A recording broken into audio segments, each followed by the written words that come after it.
Om Namo Bhagavate Vasudevaya. Reading from Srimad Bhagavatam, 4th Canto, Chapter 18, text number 4.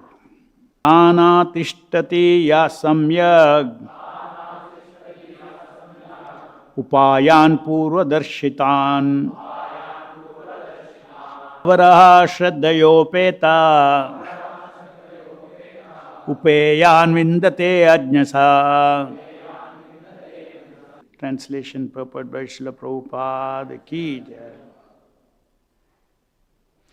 One who follows the principles and instructions enjoined by the great sages of the past can utilize these instructions for practical purposes. Such a person can very easily enjoy life and pleasures. Purport. The Vedic principles Mahajano yena gatassa pantaha urge us to follow in the footsteps of the great liberated souls. In this way, we can receive benefit in both this life and the next, and we can also improve our material life. By following the principles laid down by the great sages and saints of the past, we can very easily understand the aim of life. The word avaraha means inexperienced is very significant in this verse. Every conditioned soul is inexperienced. Everyone is abhoda jata, born a fool and a rascal. In the democratic government, at the present moment, all kinds of fools and rascals are making decisions. But what can they do? What is the result of their legislation? They enact something today just to whimsically repeal it tomorrow. One political party utilizes a country for one purpose, and next moment another political party forms a different type of government, nullifies all the laws and regulations. This process of chewing the chewed, punascharvita charvananam, will never make human society happy. In order to make all human society happy and prosperous, we should accept the standard methods given by liberated persons. Thus ends the Bhaktivedanta purport. So this chapter is Prithu Maharaj milks the earth planet. So far in the previous chapter we saw how Prithu Maharaj was determined to protect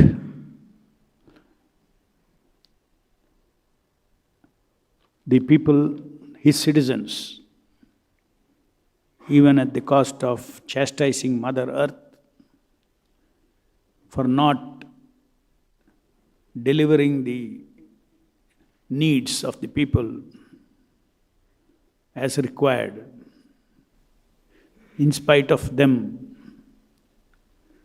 following the Vedic directions or injunctions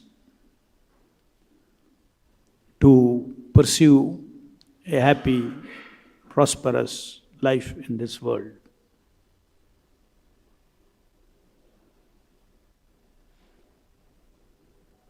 Even though from a transcendental platform,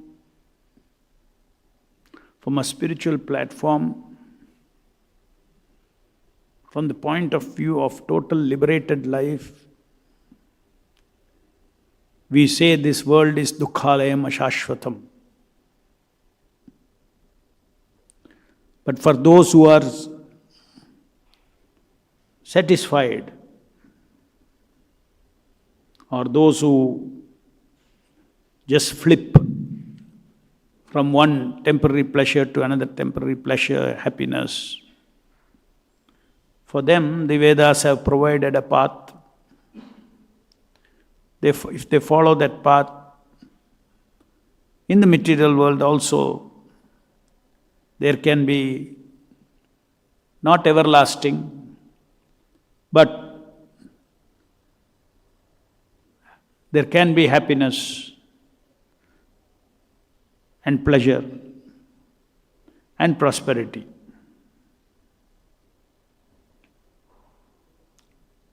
So that we have to understand. Even though we are in the path of bhakti,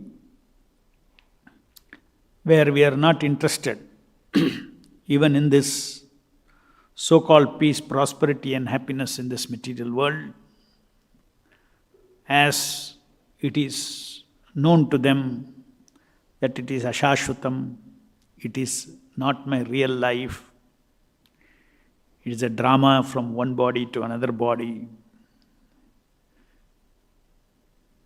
Whether it is power, pleasure, love, happiness, all these things are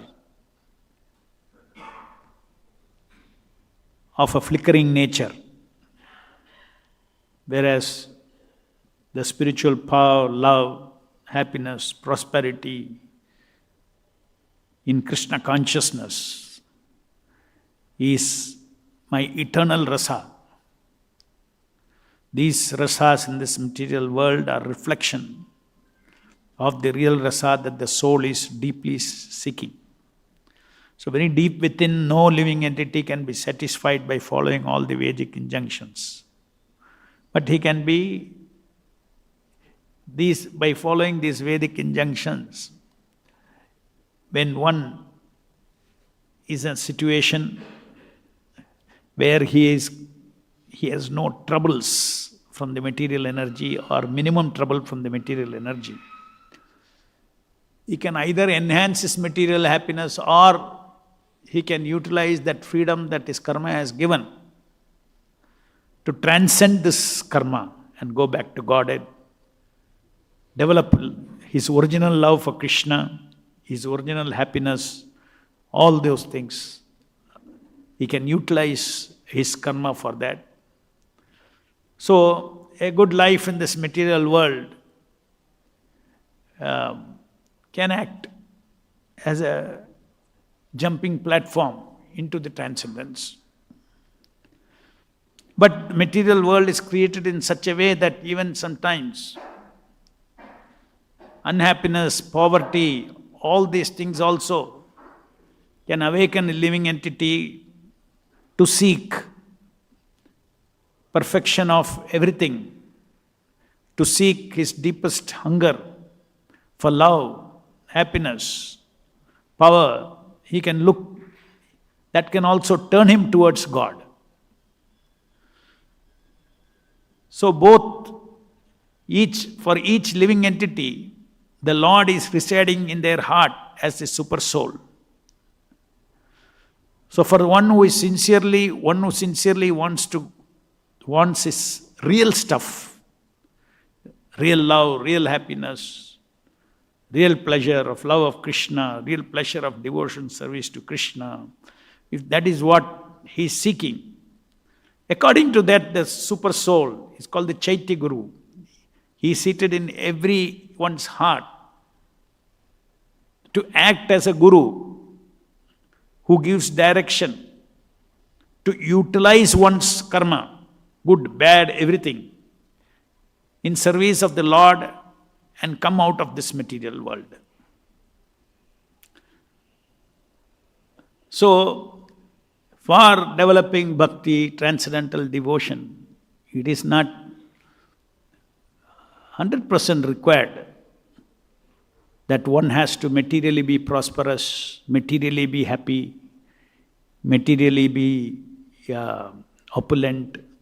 No, it's not required. If it is there, you can utilize it. If it's not there also, then we have got so many examples of Mahajanas, great personalities,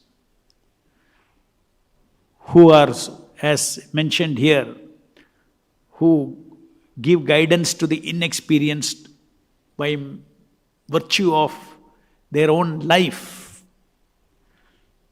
what they went through in their life and what kind of lifestyle they lived. All these things and the instructions that they have given to the humanity,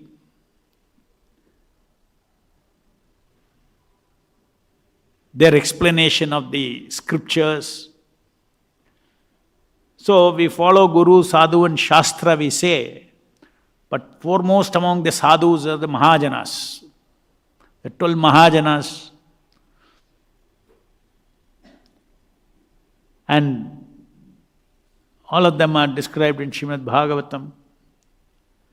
Their activities, their instruction, their guidance, through, and many, many lessons through their life events. So this verse says that one of the easiest way to progress in Krishna consciousness is following the footsteps of the Mahajanas. Just like we are following the footsteps of Srila Prabhupada. How we are following a lifestyle as prescribed by him from morning till evening. Automatically the best of the best happens to us in awakening our Krishna consciousness. In other words, we need not design our own life. Morning to evening, till sleep, we need not devise our own methods. Prabhupada has given us the method. Those instructions you simply have to follow.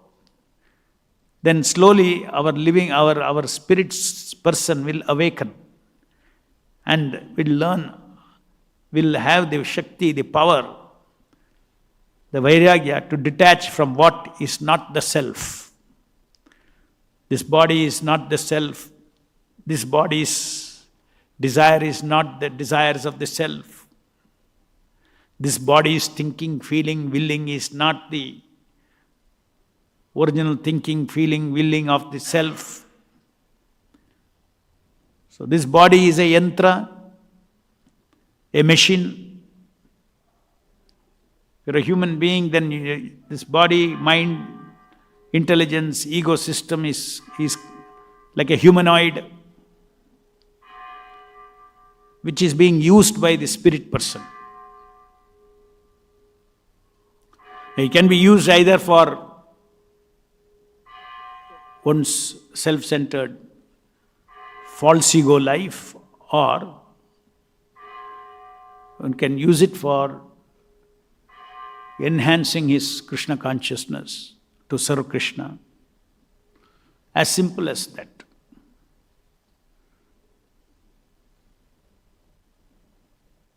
Ishikena Hishikesha Sevanam Bhakti Ruchyate. Complete engagement in the Lord's service. Complete engagement in the service of his devotee, like Srila Prabhupada.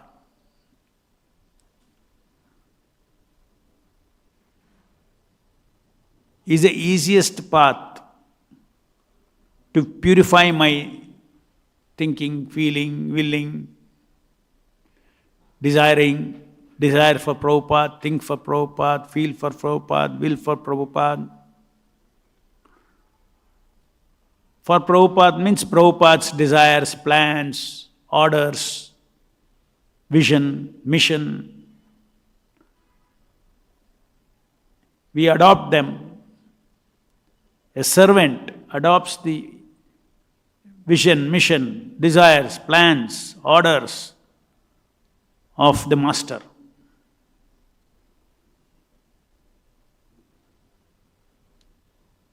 And a servant's life is completely about fulfilling those things.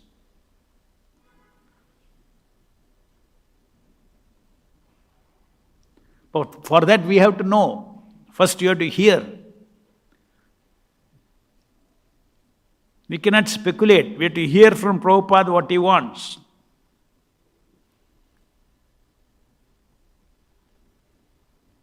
If you want a transcendental life, by speculation I cannot create, because I am already lost, I am in darkness.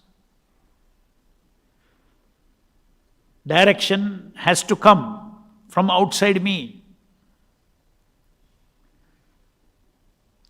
If you are in a dark room, completely dark room, and let's say it's a very big room, very, very big room, You will not even know where the door is.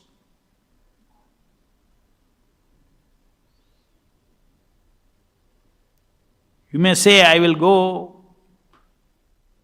to the wall and touch the wall and go on feeling the wall. Where is the door? Let us say the room is 10-mile radius. There's only one door. Through your own senses, you touch. Where is the door? You never find the door.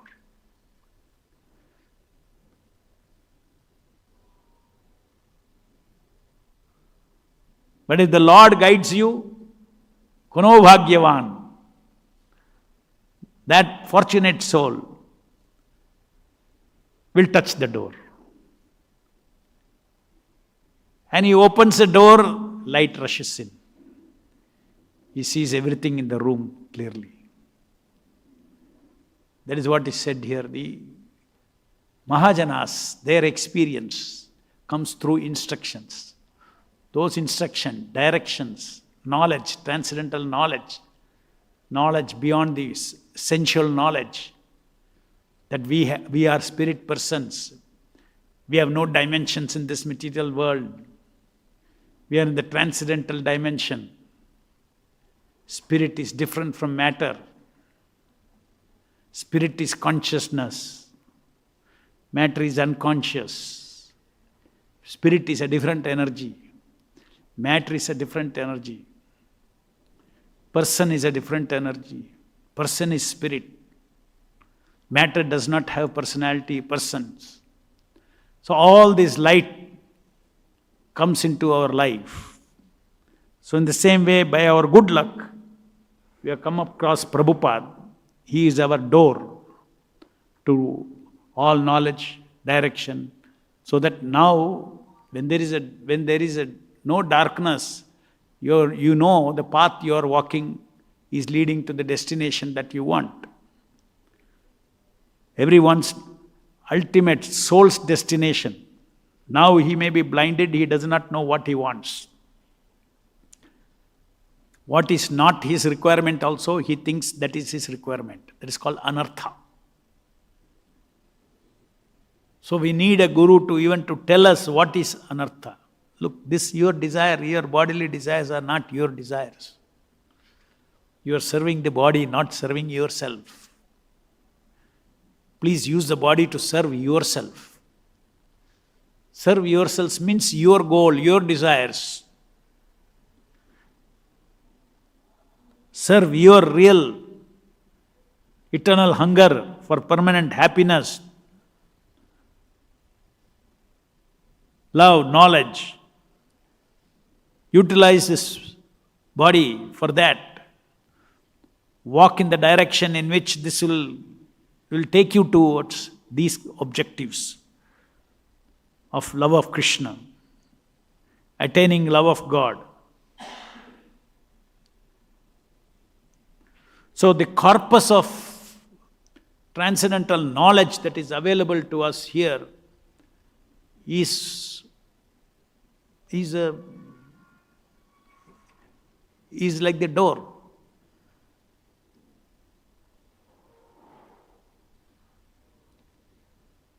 If one speculates, there is no end to it. What is life? He can observe certain things, but ultimate answer one cannot get. Just observing things, that is jnana. Atashi Krishna namadi navaved grahyam indriye. But God cannot be seen, heard, touched, smelled, accessed through our material senses. It comes from the top. It comes from Prabhupada. It comes from the Lord in the heart. That transcendental knowledge. Just like in this world, millions and millions and billions of books are there. All those books are not the door will take you to the light. In the midst of that, Prabhupada's books are there. That you start reading and hearing, it opens your door to Vaikuntha. Just see how rare it is. Just like I told, a big room, there's one door.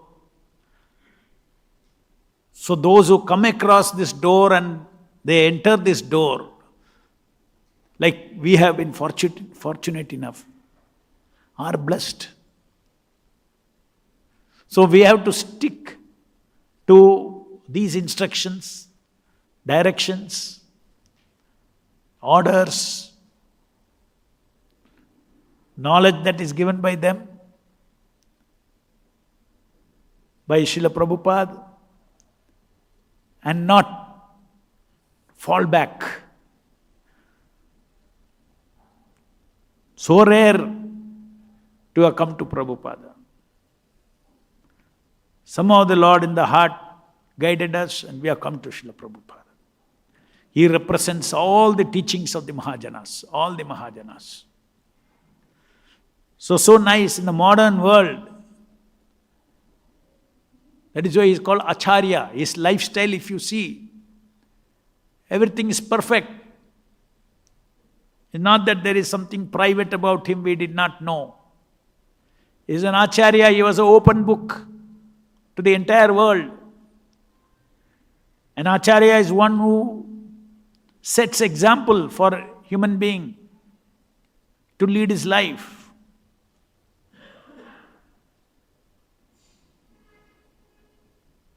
So in the modern world, Vedas, Bhagavatam, everything full of history of various Mahajanas. But we are so lucky that the word used is samyak, that means essential instructions, holistic instructions, who we are, what is the purpose of life, what is the process of getting liberated from this life. The samyak jnana, transcendental divya jnana, it is available to us today in this degraded kaliyuga. Especially in a way in which, we can understand and follow Mahajanayena gata sapantaha, following the footsteps of Mahajanas. So our faith, our belief that we can be saved only from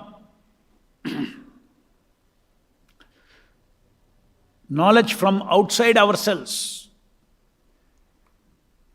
I cannot be saved by mental speculation, my logic, my analysis, everything. See, logic, analysis, they are all tools. But what is the stuff that you put in that tool? Who controls that? Right? As I always say, a tool, a juicing machine or what do you call it? Not grinder. Juicer. Another word is there. Blender. No? No. Juicer. Okay. Mixer. You put apple in it, you will get apple juice. You put orange, you will get orange juice. Right? Now somebody who has got only faith in his, I am a grinder. I got apple. Now I'll grind. I got apple juice. He doesn't know he has got so much potential. He can take juice out of not only apple. There are millions varieties of fruits. So he is very expert in juicing. What is that? Very expert in logic, intelligence. He has got so much faith from this. But whatever you do with the apple, you will get only apple juice, nothing more. How expert you are, your logic and everything, you will only get that. Common sense it is, isn't it? So you think that I can understand, find out what is the absolute truth by very intense thinking and speculation and analysis. Your analysis, everything is applied on the thoughts that are falling inside you.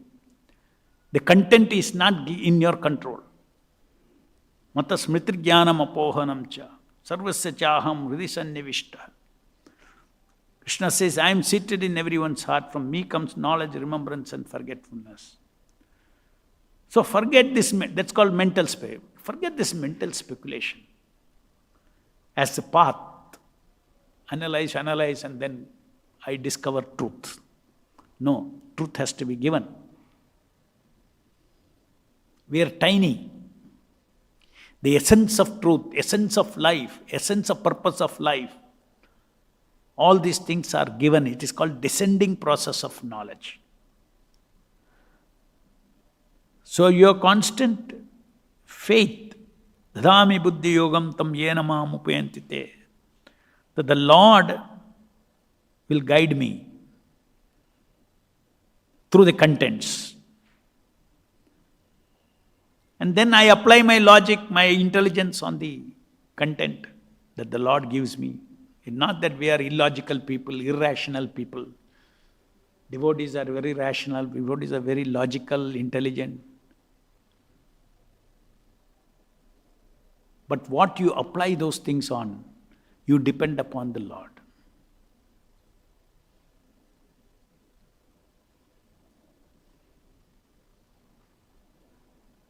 So to appreciate our dependence on higher authorities, which means higher sources, Guru, Sadhu, Shastra, Mahajanas. Once one realizes that, then one will value everything that is available from them and utilize it as it is said here in this verse.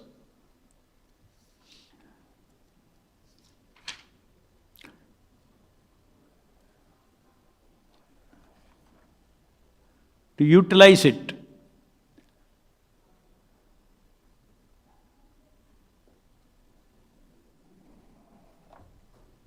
Yes. One who follows the principles and instructions enjoined by the great sages of the past can utilize these instructions. See, unless you know the value of it, how rare and how valuable it is, you will not be able to utilize. One should not think that this instruction that you have got about Bhakti Yoga is just, so many. Once you have something, you lose value. You generally, there's a tendency to take for granted. You come across Prabhupada, don't take for granted. You could be lost completely somewhere else, far, far away from Prabhupada, far, far away from Krishna consciousness. Can utilize these instructions for practical purposes. What is practical purpose? Practical purpose is to come out of birth, death, old age and disease. These are the practical difficulties we are suffering from.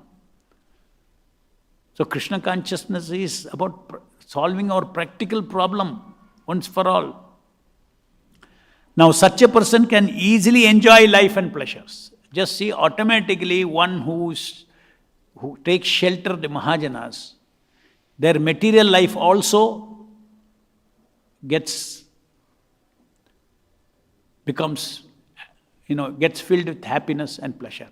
What is the reason? Because by associating with such Mahajanas, you accumulate so much punya. By serving those Mahajanas, you accumulate so much punya. By following their instructions of devotional service, you accumulate so much punya. And lack of punya and abundance of papa is the cause, historically stored punya and papa is a cause of unhappiness and pain in life. So happiness and pleasure in life means automatically if punya is accumulated, it will fall on your plate. Many people struggle so hard in their life for happiness and pleasure. Still they are distressed and they are pained. They suffer pain, bodily pain, mental pains, humiliation, all those things. And sometimes you see some, they are not working very hard, but happiness, fortune, everything comes and falls on their plate. They're not chasing it. It comes on the plate. So this is a law of material happiness and pleasure, law of pain and distress. So when we are chasing after Krishna consciousness and engaging in devotion service, you're automatically a billionaire in spiritual life.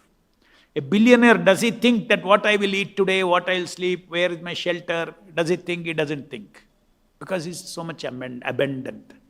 Similarly, one who is absorbed in bhakti, who is abandoned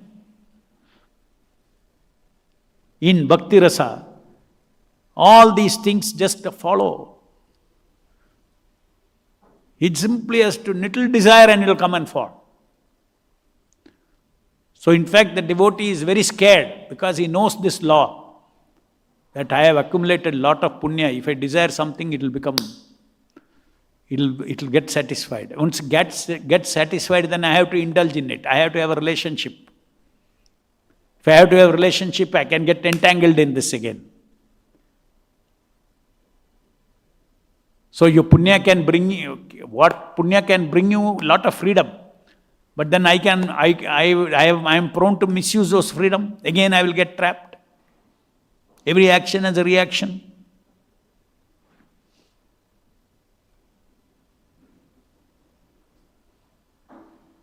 So, that is the another very important thing Prabhupada says here is, everyone is abodha jata, born a fool and rascal. It is very important to understand that a living entity is tiny. And as far as his knowledge and intelligence is concerned,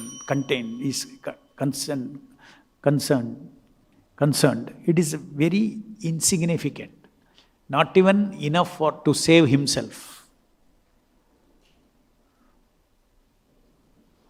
Everyone is born. A child is ignorant. Doesn't know why he is born, what is life for, nothing he knows. Right?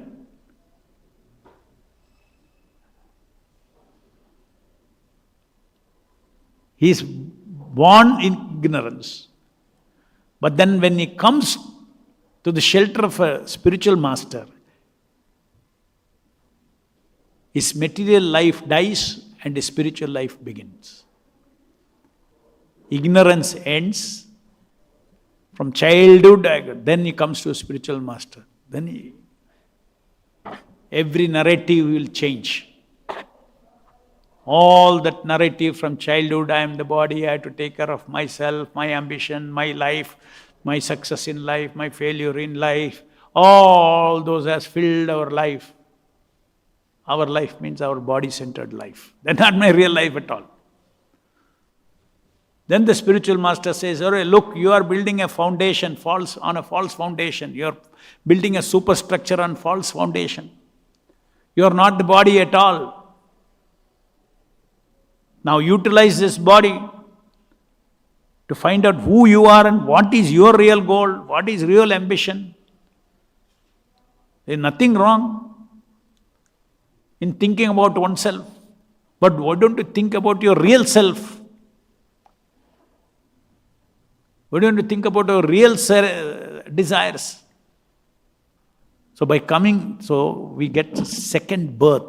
That is what that is the way human life is designed on this earth. Everybody is born abodha jata, a fool and a rascal. And if a person continues to be a fool and rascal, if he doesn't meet a spiritual master, he doesn't get instructions from Mahajanas, he doesn't take instructions about perfection of life from people who have perfected their lives, then he remains a fool and a rascal. And just imagine, in kaliyuga, the leaders, as next Prabhupada says, in democratic government, at present moment, all kinds of fools and rascals are making decisions. So unless somebody has come across the Guru, Sadhu and Shastra, and his life is guided by that.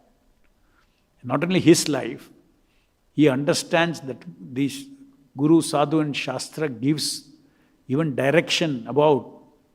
That's what is discussion here. Mother Earth is telling Prithu Maharaj.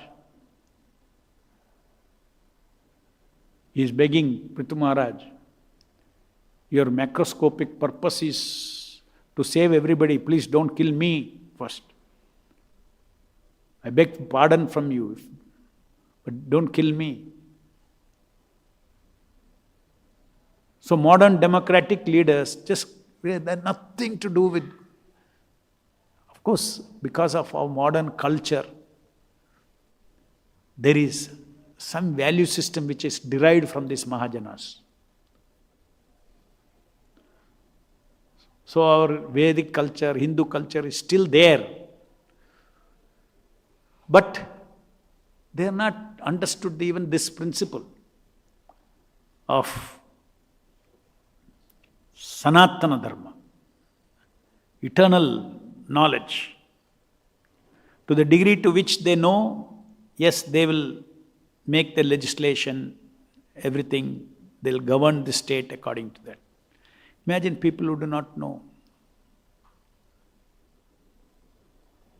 They have no idea which direction the world should be taken into. No idea.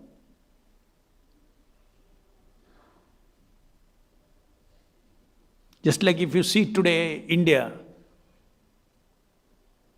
one of the largest exporters of beef in the country, in the world. So where is this?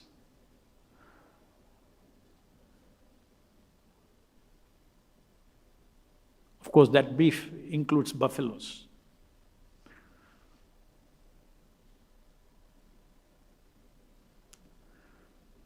So when you make all big policies and all these things and basis of economy and everything, then it has to be as per the directions. Then there is prosperity. Otherwise, there is no prosperity. There is no happiness in the society. People will eventually suffer.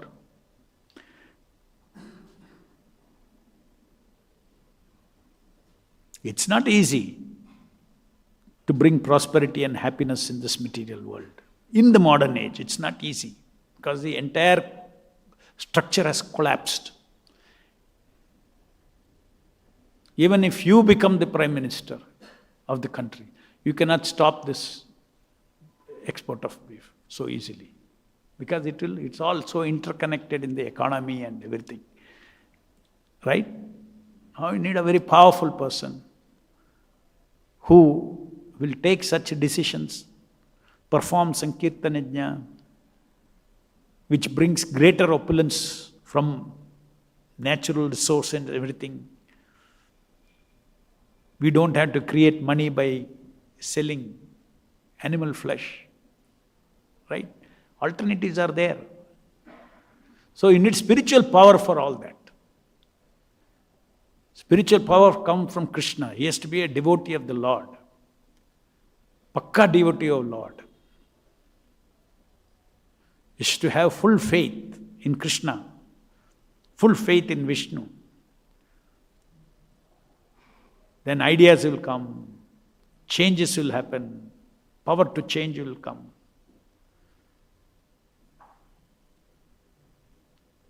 So today we are in an unfortunate situation. Whatever little we can take care of our lives and we can contribute to the rest of the society by performing Sankirtana Yajna, which will benefit them, will bring auspiciousness in the midst of their full of inauspicious life. Life is fully inauspicious. In the midst of that, they get, because of this Sankirtana, because of the devotees on this earth chanting the holy name of the Lord, how Srila Prabhupada has established. Sankirtana is going on everywhere. Is it not? Prabhupada has, this is the way we should see Prabhupada's contribution to the world happiness, world prosperity ke liye, what Prabhupada has done. Even right now, somewhere Mangalarti is going on, right? 24 hours Mangalarti is going on around the world. Is it a small thing? This is the way we should see Prabhupada's achievement. Sankirtana, glorification is going on this earth. That one thing will save this world. It is so powerful. It is so powerful. It's so powerful. Not small thing. Doesn't matter. At this point, somewhere one temple is doing Mangalarti and chanting. Devotees are chanting their japa. That will protect the earth. Any questions? Yes. Hare Krishna, Prabhu. Yeah. I had two questions regarding Srila Prabhupada's position. You were mentioning earlier about importance of reading Srila Prabhupada's books in the context of how it's a window to spiritual world like that. So currently there is one trend. One trend, even among practicing devotees, that Prabhupada's books may not be suitable for general people in the current world. So devotees are rewriting or, presenting these perspectives from their own, under their own name, and they're popularizing it. And, we will introduce Prabhupada and Prabhupada's books to general people. It is not suitable if someone reads Prabhupada's books directly, they may not understand it in the right spirit. So that is the first question. Second question is in the same context. That's the first statement. What is the question? First statement. So what is your comment on this? Okay. Second point is that we speak generally about Guru, Sadhu and Shastra. In this sense, in this context, where should we place Prabhupada and Prabhupada's Vani in? As Guru or Sadhu or Shastra or all three? Because one understanding is Prabhupada is a Acharya whom we have to understand through our current devotees association. Is that correct? Or Prabhupada's books have to be understood through explanations by the current devotees. So in that sense, we are moving Prabhupada into a position of a sadhu or his Vani as Shastra to be understood from another Guru. So these are the 2 points. What I would like to know your comment and understanding on this for all of us. Thank you. The first one you are saying,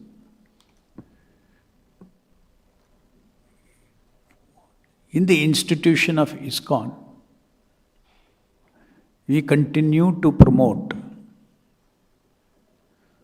Srila Prabhupada's books as it is. And those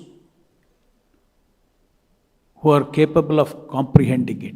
For instance, a child cannot comprehend Prabhupada's books. Reality. You have to understand the reality. If I give Bhagavad Gita as it is to a 10-year-old child, suppose somebody says, now I will make it suitable from these teachings. I am Prabhupada disciple. From these teachings I will write something, a small volume of 50 pages for small children, 10-year-old who can understand the message of Prabhupada. Anything wrong in it? No. It is preaching. The point is, somebody writes another in ISKCON, another everybody cannot understand, I will write another Bhagavad Gita as it is. Then that is wrong. But if you are having a preaching mission and you adopt Srila Prabhupada's preaching, one of the ways is to write books. So nothing wrong.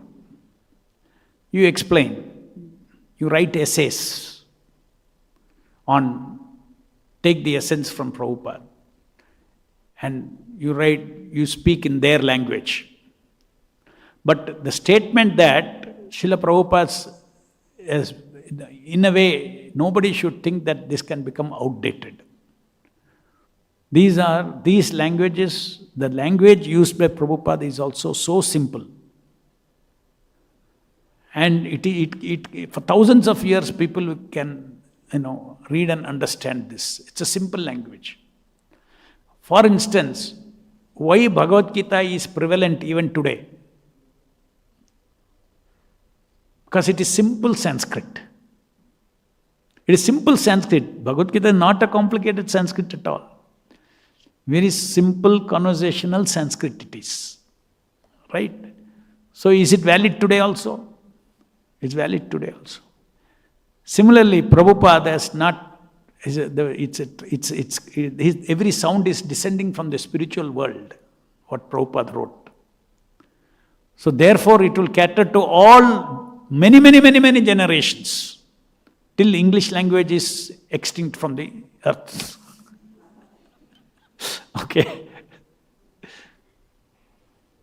So, to give those reasons and say that now Bhagavad Gita has to be rewritten, the same book has to be rewritten, paragraphs have to be rephrased, that is what the mistake that is being done now in changing Prabhupada's books.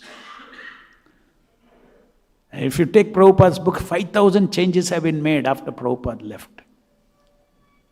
Saying that it is to improve the English, improve the...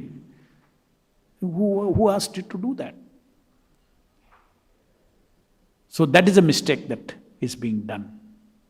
But otherwise, for devotees to write, Prabhupada himself says, write your realizations. But that you give it to cliché crowd. Here is one kind of people, say college students, school students, or to some businessmen. Some class of people, their inclination, according to that, something you present. Just like instead of talking, you print something and give. So that is the answer to the first question. But within the subject within the institution, we should emphasize, because there is a Shakti in Prabhupada's sound. Suppose I write a children's book, Bhagavad Gita. You see, the thing is, it can cater to the intelligence and to the soul to the degree of my realization. I can give this to ChatGPT and say, rewrite for a child within 50 pages. It will do. Does it have spiritual potency? No. So, we should understand our limited Shakti of what we write is limited to our realization. Intellectually you can write.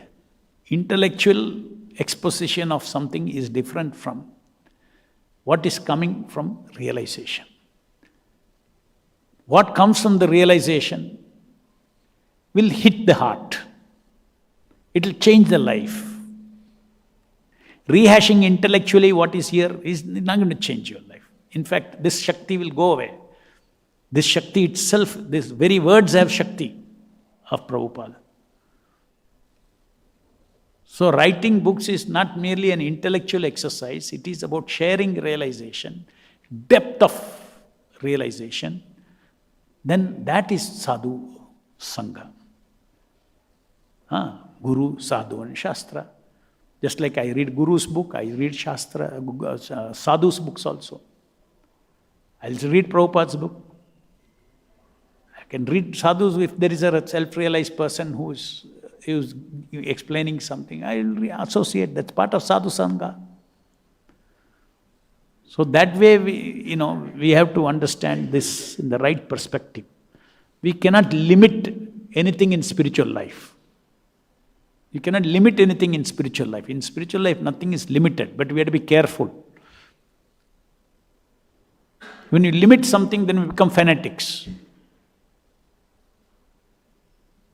Because spiritual matter, spiritual knowledge, Guru is also not limited.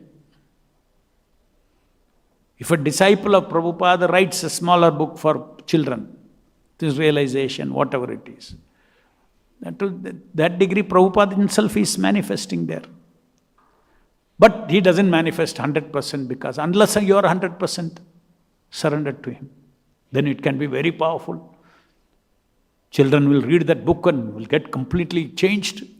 Young school kids will become devotees. So the next question you asked was about? In Guru, Sadhu and Shastra, where should we position Prabhupada in the current ISKCON? In the sense, there is a understanding that we should understand Prabhupada and Prabhupada's Vani through the current devotees. No, it is not like that. Prabhupada's transcendental literature, it's not that you have to understand his English through the other devotees or its language through the other devotees. What is sent is, suppose you have read entire Prabhupada's books. Some new devotee comes, he reads one page. Can you help him or not to fit this in the whole picture? Okay, he doesn't have the whole picture. Right? So you take one quote alone and then you take that as absolute. No. Just like, Prabhupada's purport, many times he's not referring to only one little link will be there to the verse. Rest he is giving the samyak jnana. He is giving the big picture. So that big picture is very important. So the beauty of Prabhupada's Bhagavad Gita, if you see as it is continuously he is giving samyak jnana, each purport. See, in other words, if you see many other commentaries of Gita, they will take the verse and they will turn it this way, turn it that way, turn it. First he takes a simple explanation and connects it to the big picture. That is all his purports. That is why you say, okay, what is this special? If you are a jnani, you have read many other commentaries of Gita, you will feel, "Arey, commentary nahi hai." He is not commenting on the verse. Okay, verse, one touch he gives. 90% of his purport is not commentary on that verse, particular commentary. No, it is a holistic commentary. Where does this verse fit with the total thing? So you are always kept in touch with the total picture. In fact, so much that first time after reading Bhagavad Gita, every time I used to read only purport after purport after purport. Because it keeps on giving you full picture. So that is very important. Essential knowledge, the essence. So you need people who are more well versed in Prabhupada's entire 360 degrees reading. They can help you. Otherwise you can misunderstand. So that is... See, sadhu supports guru, guru supports shastra, shastra supports guru. Each other they are supporting. The three elements support for lifting the soul out. Not guru alone. There is a small follow-up in this. Anybody who says guru alone, he is not a guru.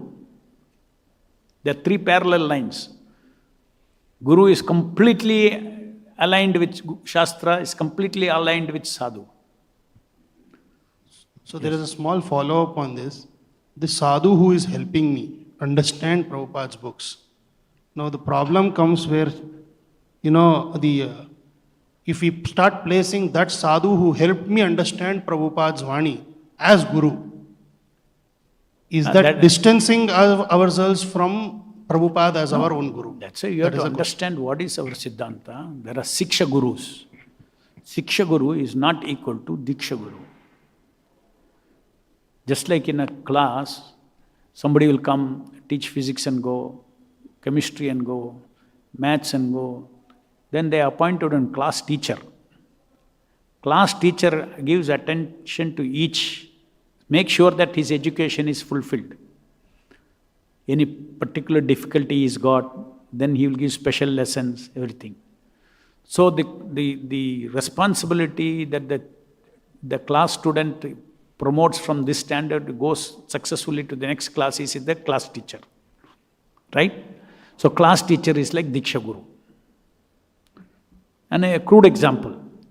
It is Prabhupada who takes you, even if you don't finish your process of spiritual enlightenment in this life, he comes behind you, searches you, catches you, guides you, again continues to guide you as your Janme Janme Prabhu say.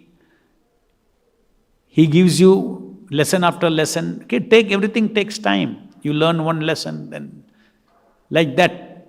That why it takes time? Because of our free will. It's our free will. The Lord has given our free will. When you want to come back to Godhead, you come. I am not pushing you at all. Even if you initiated, now you have some desires, hold on, fulfill all those desires. So Prabhupada comes back, he says, to take back all the souls. That's why the Diksha Guru's role and the obligation that we have to the Diksha Guru cannot be compared at all to one physics teacher, one class teacher, one chemistry teacher. 1 hour class diya, chale gaya. Chale gaya. So some sadhu helps you to understand this. Gaya, gaya. Aya, gaya. That is the reason our Shastra says you can have only one Diksha Guru. For 2 reasons. One is our obligation should be absolutely to him. 1. Another reason only one Diksha Guru is because that Guru has got a huge responsibility to take the Diksha disciples back to Krishna. From Krishna's viewpoint. So responsibility is there in Diksha Guru. Huge, not small responsibility. Big gulf of difference. Diksha Guru's responsibility towards a disciple and Diksha Guru's responsibility towards the disciples. Taking karma, this thing, that thing. ग्रंथराज Shrimad Bhagavatam की जय, विश्व गुरु श्रील प्रभुपाद की जय।